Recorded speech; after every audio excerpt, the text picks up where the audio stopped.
Breakfast with Bob.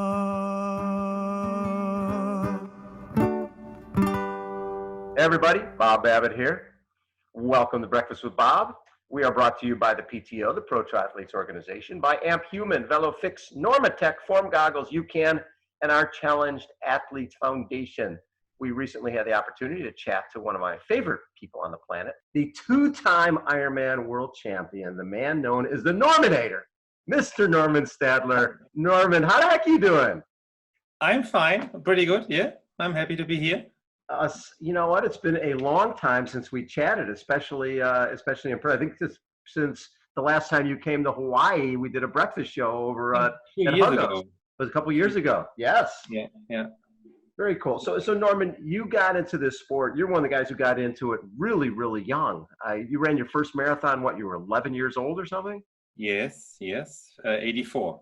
Why? Why? Why did you get into a marathon so young?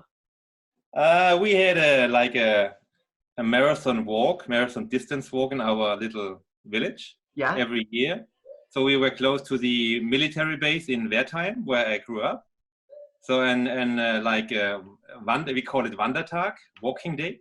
Yeah, was really popular. You get a wine mark in the end when you finish the walk, and I helped building up the walk the day before or the week before, and I found a starting card, like a race pass. Yeah. And you get stamps on the way through the walk, and so I found a card for the marathon.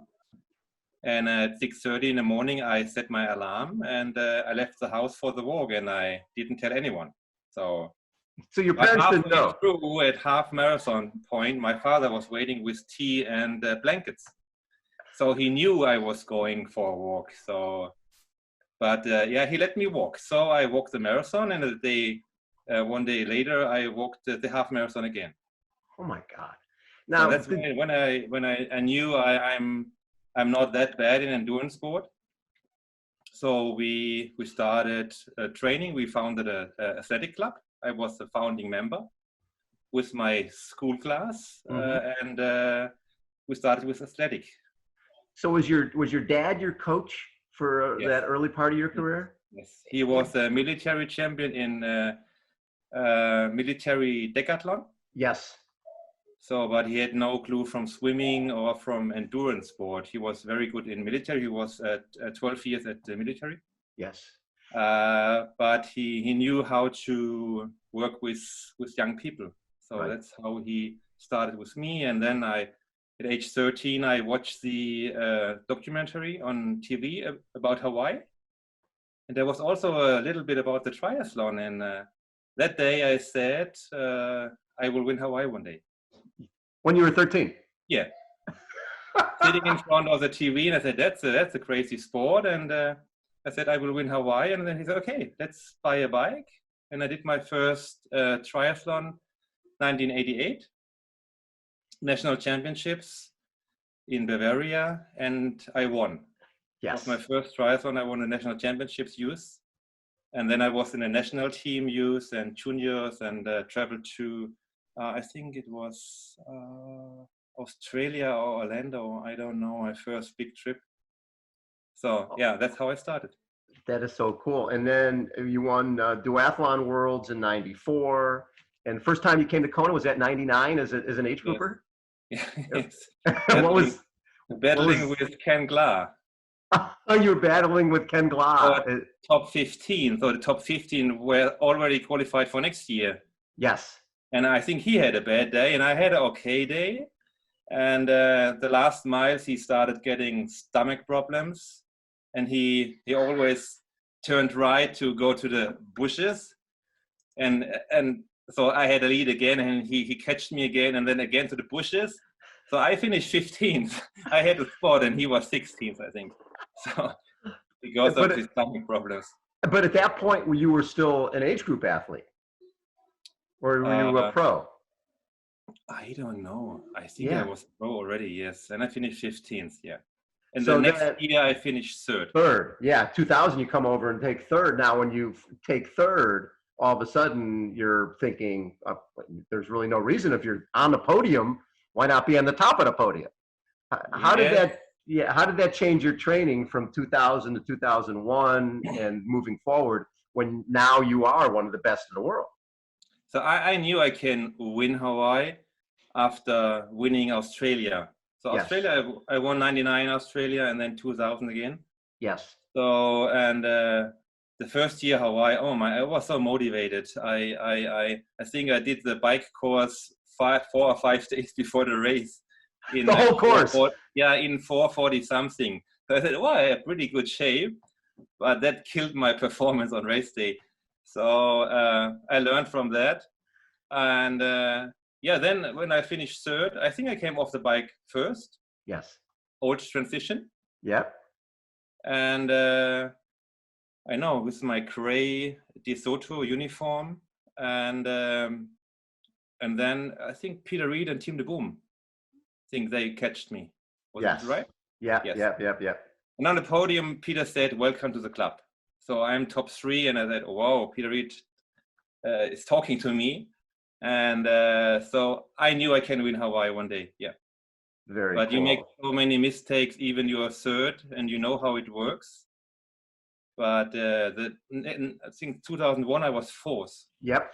And same with 2003, 2001 fourth, 2003 fourth.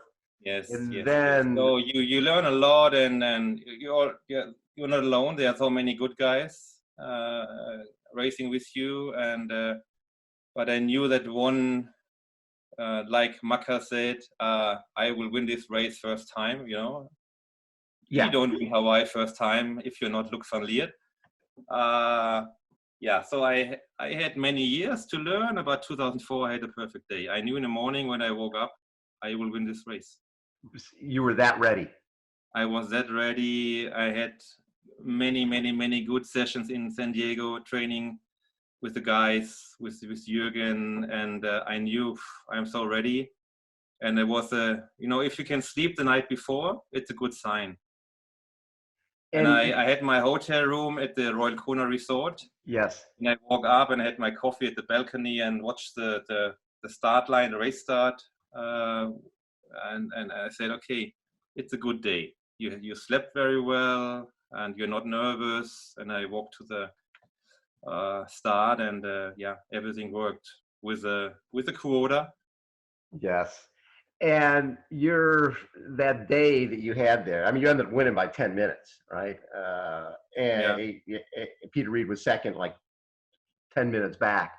Was there a point when you're on the run where you're wondering, where is everybody? Because when you're heading back on the run course and you don't see anybody for a long time, you got to be thinking, maybe I went the wrong way. Yeah, first turnaround, I said, I got this note from the motorbike, the lead, and I said, that's not possible. Yeah. For 16 minutes or so to Alexander Taubert, my clubmate. Yes. German. I said, that's not possible. I really thought I did a wrong turn. But then he said, no, it's all good. Next one is Peter Reed with 21 minutes back or so. Yes. Oh. And no, I had really good legs that day, especially on the bike. And yeah, but there was not one point when I thought I will blow up. Right. So how does that change your world when you win? I mean, it's one thing to be on the podium, but when you win the most important race in the world, how did that change your life? Or did it? I think you have more pressure. Yeah. From that day on. In 2000, they said, okay, he was lucky to finish third. And even after winning Hawaii, they said, oh, they let him ride away. So, but no one let him ride away. Especially no one lets anybody go. Yeah. On the bike, and they knew I was a duathlon world champion, so I can run too. Yep. And yeah, it was my dream. Like I said, I did it. I watched TV 86, and I said I will win Hawaii. And in 2004, I achieved it. So it was a pretty long way. With many ups and downs. I had 2 years with no triathlon. I was like partying all night for 2 years. So it was after was 95, and I thought being a world champion in duathlon is everything. I achieved Right. everything, and I needed a break. And it took me 3 years to come back to my first good race after the break was in Australia, '99. My first win. So after you won the duathlon worlds, you were like, okay, I've achieved everything. Yes. I'm pretty much done. I was 21. You know, I thought a world champion now in Tasmania, and I beat good guys, and but I lost my main goal, my main focus, winning Hawaii for a while. And you know, when I started, I was 11. I really had no youth. I had a beautiful home and youth, but I was in a structure from age 15 in the national team, and I was not like the other guys here going partying and holiday and everything. So Norman, I totally get it. You're at the age of 4, when you're young and get into it so early, you can totally burn out. Bjorn Borg told John McEnroe when they had this great rivalry going, I'm retiring. And he's like, why would you retire? I've been doing it at a high level since I was 14. Yeah. You sort of went through a similar thing. Yes, sure. And it's not easy. You know, sport gave me everything, but also took some years from me. So when all my friends went partying and got drunk, so we also got drunk sometimes in sport, but it was different. And then also having my father as my coach. Yes. It was like a big protector, like a big umbrella. So was good and bad at the same time sometimes. Gotcha.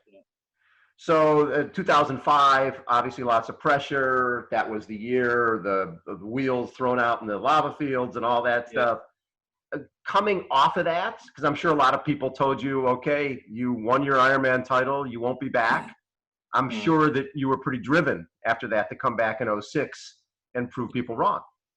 Yeah, because I knew it was only a mechanical problem. So the form was there. I was pretty ready to win a second time in 2005, and but I did a mistake. Some guy I never saw before fixed my bike before the race, and he glued the tire completely. So there was no place to get it off. I had no chance to get it off, and I got nervous. And if you are in, you know, cameras and in the heat, and you're defending champion, so yeah, I broke down. So, but I knew it was not because my shape, my form, and so it was a tough winter because then Ferris was in the focus. Because Ferris won in 05. Ferris Sultan wins, another German wins the race. Yes, and so Norman was a one-hit wonder, and he can't win again. He's weak, he's a softie, and I cried, you know, I cried on TV, and So, but then I came back, and that's what champions do. People sometimes have to reinvent themselves, and people are always, when you're up on top, people always want to take a shot at you. That's just the way it is. So when you come back, No, you know, winning twice is always better. Always better, yeah. And so 2006, what was great about 2006 is, you know how us media guys love controversy and we love rivalries. And you win by 71 seconds over Chris McCormick from Australia. And I remember being at the post party. I was standing there with you and Macca, and they walk over with a BlackBerry with the article saying that Macca had been, you know, drafting on the bike. And it almost came to blows, which was pretty cool. What do you remember of that? Yeah, no, I got this information from Ferris, and you know, usually Ferris, we didn't talk a lot, and then he said, already on the run, he came at the turning point. I saw him and said, "You have to win. Macca was cheating all day." I said, "What? Ferris is talking to me?" And the good thing was I read an article before the race that Macca said, "Yeah, give Norman 10 minutes and I win." Yes. And so that was like oil in the fire. And of course. I won by 72 seconds. I did my PB in the swim, on the bike, and in the run. So it was a pretty good win. And then, the problem was he was at the press conference sitting next to me. I was the winner. He was second, which is really good. And he said, "He's the best athlete in the world." And I said, "Come on, I just won. You can't I just beat you." Yes, and I said, okay. And then I said to the media after the press conference that Ferris told me he was cheating and drafting, and then that's what Maka didn't like, and he came to me, did you say that? I said, yes, I got this information from Ferris. And then we nearly started a fist fight, his team and my team, and so yeah, at the brewery. Yes, that was pretty fun. Yes, for you maybe, for pretty fun. And he told me every race next year you are starting, I will be there and I beat you, and he was there. So he won Hawaii the next year. Yes. But yes. It was good for the sport, you know. It's today when they enter the water at the pier, they give each other a hug and, oh, I love you, have a nice day, and wish you all the best.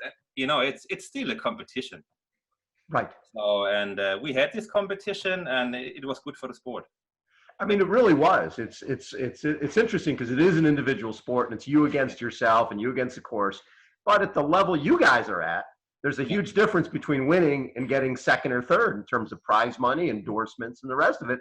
You sort of can't like that guy if he's taking money out of your pocket. So, but the rivalry, I respect my competitors.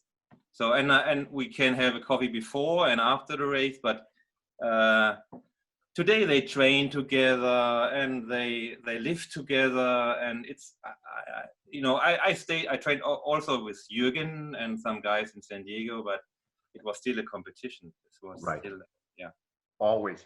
So after 2006, you win by 71 seconds, and did winning it a second time, did that change the discussion in terms of the people in Germany? Because they were saying you were a one-hit wonder. Now you come back and you win again. Did that change the perception of Normann Stadler? It changed also the sport in Germany, because we had a 2004 win, 2005, and 2006. So it was 3 years in the media. Yes. The triathlon is in Germany. It's one of the biggest sports now in summer. Yes. So we have the winter sport with biathlon, or skiing and shooting. You know, biathlon. Yep. And downhill skiing. But in summer we have the most famous and sport is triathlon now, with Frodo, with Sebastian. So we made it big. No question. In Germany. And of course I was the first German winning twice. So Thomas won 97. Yep. Yes, and then me 04, Ferris 05, and then 06 again. And I think we paved the road for all the other athletes to make more endorsements, more sponsor money. So, and then I founded a team, the Dresdner Kleinwort Investment Bank team. Yes. After my win, so it was the first really professional triathlon team with a non-sport sponsor, with the investment bank. Right. So this was the next step for me and for my team, Marino van Hohenacker and all the other guys. Matthias Hecht. Yeah. Yes. When I look at, like you said, in terms of Germans dominating in Kona, we had our first German woman win this year, and Annie Haag. And then back in 97. The first woman win was Nina Kraft. Yeah. That was really bad for me. Yes. Yeah. That one was taken away. Yeah. Speaking of that, did you ever, because obviously drugs were so prominent in cycling during that era, were you concerned at all about other people? I mean, you guys you're competing against, that they might be using drugs? Or did you feel there was your people and how they got big, or how they got fast, and how fast they got fast? Yes. Over the years, and sometimes you had a question mark, but you can't point with your finger on this athlete, because then they say, oh, Norman did the bike record, right, 06, and then they say, oh, there was a picture training with Jan Ulrich. Of course, cycling was so huge here and so famous. I had Powerbar as a sponsor, and Team Telekom too. So I got invited by CB Slufchik to train with and Uli Schoberer from SRM to train with T-Mobile in Mallorca. So of course, I trained with him. And, oh yeah, he got so fast because of T-Mobile, la la la la. It's yeah, you can't throw with stones in a glass house. Yes, that's it. Yeah. Yeah. Yeah, it is tough. No, but for most of the guys, I would put my hands in fire. So Exactly. yeah. You know how they got big and where they started, and like Jan, look at his vita. Yes. So long, Olympic distance, national team, and also Sebi. Sebi, I raced him when he was really little. So yeah, but also there are some guys there's a question mark, but yeah. So in 2011, you have to have heart surgery. And how long had you been dealing with it before you realized that this was serious? I'm sure you had some issues before that you now look back and go, that was heart issues. I had one day. One day. One day. I had no idea. And I went to the doctor for a regular checkup. Yeah. And they said you have a 7-hour surgery now. I had no idea. So there wasn't you didn't notice anything in your training and racing, nothing. I noticed this 2 days before when we did a training camp in close to Heidelberg. Yeah. And 2 weeks before I did the Kraichgau, was a challenge race that year. Mm-hmm. And yes. I was leading with Sebastian, and I had a flat tire, but nothing to change. So for half Ironman, I don't take a spare tire with me. Sure. And then I dropped out, and I went to Zarauz for a 3-star in Baskenland in Spain. Yeah. The week after, because I had a good form, and my rear shifter broke. Rear derailleur. Yeah, derailleur. Broke. Yeah. Never happened.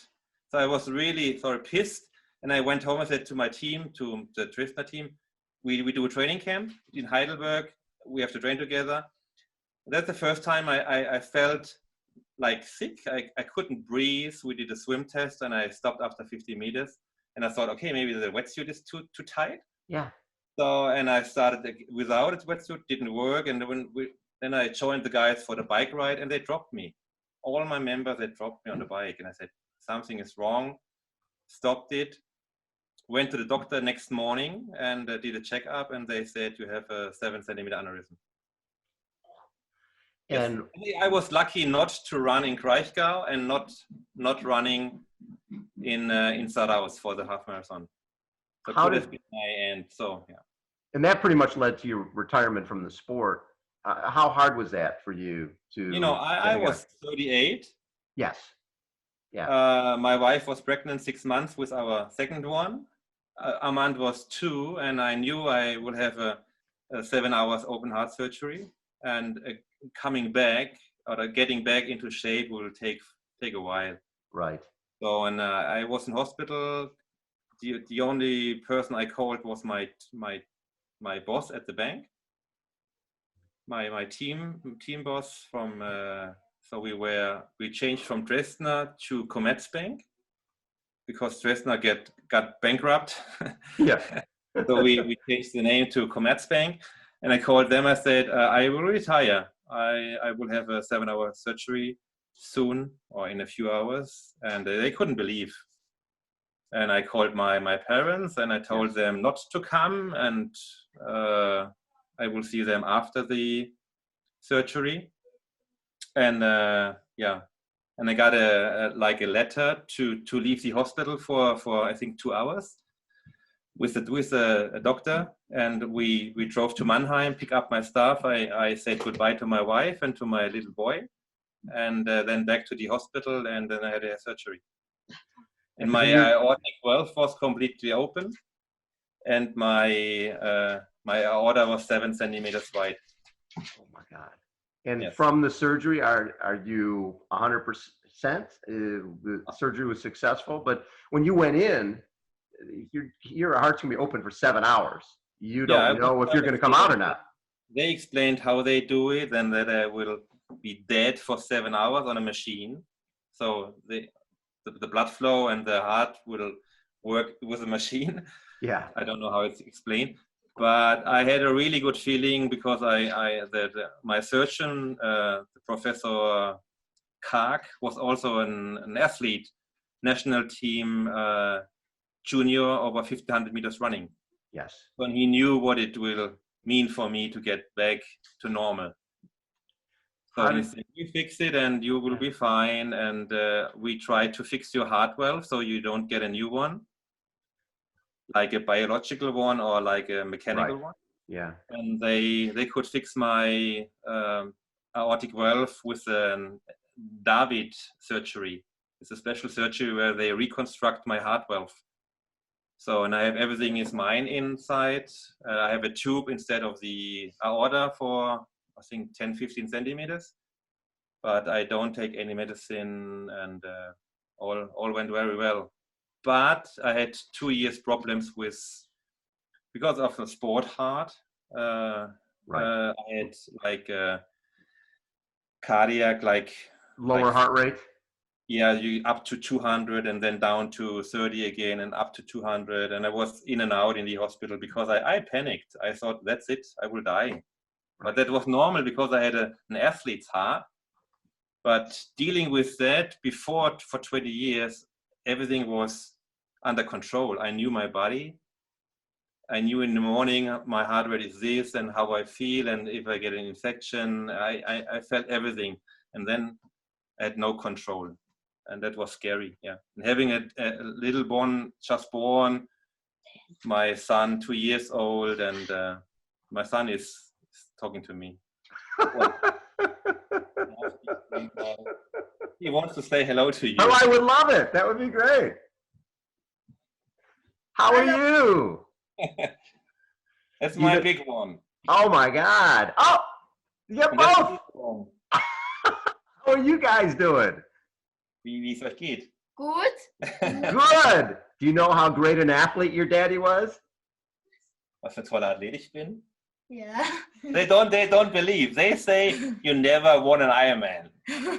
2. He won 2. He was the greatest cyclist in our sport. He held the course record in Ironman for 11 years in the bike, right? The little one is a good runner. Yes. He's an athletic too, and he's like the crazy one. He's doing like jumps with a skateboard and and mountain BMX and all that type of stuff. Like the the cool stuff. Type of the crazy one. Yeah. He doesn't want to do anything that takes 8-10 hours. No, he wants to do stuff. Downhill and then with the elevator up. I like it. Smart move. Like skier. Smart. Yeah, you ski down, lift up. We ride our bikes together, but everything. That is so Happy cool. they will never go into triathlon. Smart move. Yes. Smart move. How did all the hard stuff change you in terms of just the way you approach life? I'm more relaxed, and the good thing was, or it still is, I achieved everything in sport. Absolutely. There was no question mark. I have to win Hawaii. Otherwise, my vita is not okay. Right. So I won duathlon worlds. I won Hawaii twice. Frankfurt, the European champ. Australia. Yeah. Yeah, Australia twice. I won not many races like other guys, like 10 or 12 or 13 wins in an Ironman. But for me, only Hawaii was counting. That's all that matters. All that matters, yes. And now, I'm fine. I have a wonderful family. I have 2 healthy kids. We lost 1 kid before him, and so I'm a happy daddy. Yeah, I'm a happy human being. So if you run into Macca now, can you guys be friends since you're both like dads and you're not competing anymore? Yeah. I think we're the same size now. No. We chat it sometimes with each other because I really like what he's doing with the Super League and things like that. And how he's a smart guy, and of course he changed, I changed, and but we changed for good, I think. Love it. Now PTO, you're captain of the German team for the Collins Cup. Not German team, mostly German athletes. Yeah. European team. How unfortunately it was postponed till next year, but it's still pretty cool, that whole Yeah. format. Do you like it? Yes, of course. And I'm still sad that we couldn't win the first Collins Cup, the European team. But yeah, everything, like you know, everything got cancelled, and it was the right decision to Yes. do it next year. Love it. Yes. Okay, so here's some quickie questions for you. Mhm. Toughest moment in your career? Was July 4th, 2011, walking to the emergency room or surgery. Happiest memory? Happiest memory was, I think, when my daughter was born, but she died 2 hours later. And of course, all the when my son, the birth of my boys. Yeah. Love it. What made you a champion? My daddy. Your daddy. Yes. Hardest training session? Oh my God.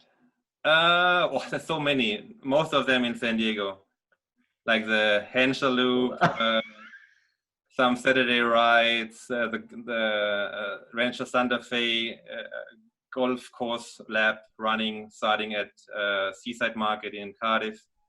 So with the high school runners, with the top guys.